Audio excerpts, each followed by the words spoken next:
Achieving your goals in life and business takes focus and intention, which can be hard to come by these days. In this mini-sode, I share a few ways that human design has helped me know where to invest my time in ways that bring the results I'm after while feeling good in my soul.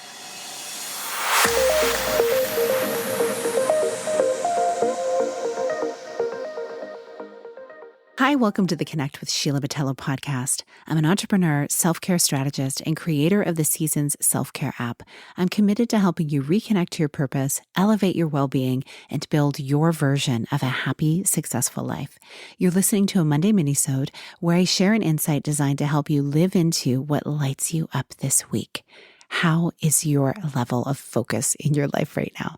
Do you feel like you have a lot going on and it can be hard to really get one particular thing fully completed? This is something I've encountered throughout my life many times, and it's something that seems to rear its head during this busy season of the year. There's so much going on. There's so much to do. There's so many things to get involved in, to learn. There are so many different directions you can take your life, your business. Everyone in your life is in the same boat, really. We're all moving faster and faster at this time of year. And so how do you stay focused on those things that are really important to you? Well, the first thing is, I believe, to have a plan for what your coming weeks, months, quarters, year will look like, at least what your desire is for them to look like.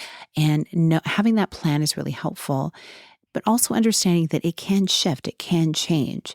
It's not something that needs to be set in stone. However, when we have like a template for how we want it to look, it really, really helps, because then we know what we're doing each day. We can actually schedule things. We can make progress. And most importantly, we can also factor in times of rest, times of relaxation, times of unplugging.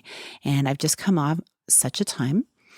And it's only because I've been busier than ever that I have really prioritized taking that space. And I am factoring space in to do these things during the day, each day as well. And we'll get into more about those types of things like habit stacking that can really help you to make it a practice to begin with. But I really wanted to start now with, how do you know where to focus your time? There are so many different things you could be doing at any given time. And many different tools have come my way that have really been helpful. It's something that's helped me the most is really just being me. In every circumstance, the way I look at my life, my relationships, my business, my wellness, I need to look at what works for me. And so I invite you into that as well. And one thing that I wanted to share was human design is one of those things. So you've heard about different personality profiles like the Myers-Briggs, and there's many of them, but there's also like the Enneagram really got big several years ago. Learning, okay, what number are you on the Enneagram? Well, if you're a number 3, these are your characteristics, etc. Well, when I learned about human design, it was from someone in a women's business membership. And I was so fascinated. And there's a beautiful app that I use called My Human Design. There's also, you can look up your human design, the Jovian archive, I believe. There's a few different places you can look online, or if you just go to My Human Design, you'll see. And you're able to just put in your date of birth, your place of birth, and your time of birth. And it is connected to, a whole lot of different things. You can read about it, but it's really connected to ancient practices. And so what's really fascinating is I look at it as a way to understand yourself even more. And I've had a few episodes about human design on this show that I will link in the show notes, so you can check those out. And I've got a new episode coming out Wednesday talking about human design and gene keys that'll be really fascinating for you to hear. And so I am what you would call in human design a Sacral Manifesting Generator 1-3. Now, that may sound like a huge code. These are things you can look up, but I'll just tell you, for instance, sacral, meaning I make decisions from my gut, my instincts, right? And how I feel about a certain decision that is brought before me. That's my main way of deciding on what to do next and how to respond to the things coming into my life. And responding is really the design for me. So an idea will come into my mind, or I'll meet someone, or just something will land, an opportunity will land. And my decision on how I move forward is all connected to how I respond. Like, how am I responding to it? I'm not going out and like chasing it. It's something that I kind of set an intention for, and an idea will come, and then I get to respond to that, like a yes or no, a maybe, etc. That's a very simplistic way of looking at this. I'm not a human design expert, I will say.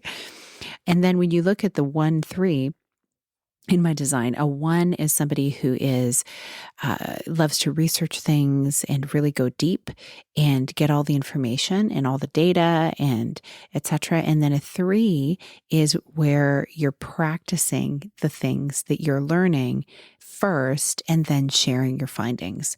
And that's something that I've done my whole life. And, I think there's other people, definitely like these types of individuals like myself exist. There's many of us.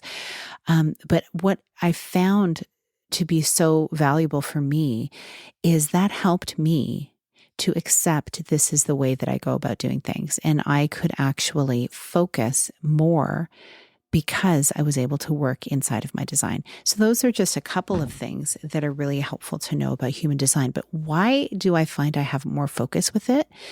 It really is about placing the emphasis on the way that I move through life and make decisions and take action. And instead of just going with the flow of what everyone else is doing, it really slows me down to make sure I am taking the space to think about what are my next steps and am I doing it the way that works for me? So it really is permission just to be myself.